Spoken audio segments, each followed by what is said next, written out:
Follow this tutorial to download and install the Music Session Editor plugin for MidiEngine. 1. Go to the MidiEngine landing page and click on the Download Free Music Session Editor link. 2. This will either start the download or redirect you to Gumroad. On the Gumroad page, make sure the Music Session Editor variant is selected. 3. Enter 0 where it says name a fair price to download it for free, then click I want this. 4. Complete the free checkout process by entering your delivery email. 5. After that, you'll see different versions of the Music Session Editor available for download.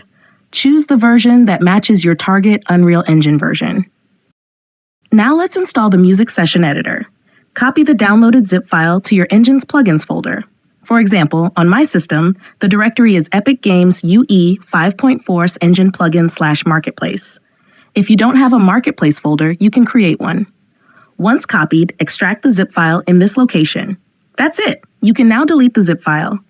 The engine will recognize the new plugin upon launch. However, you may need to manually enable it for each project where you want to use the plugin.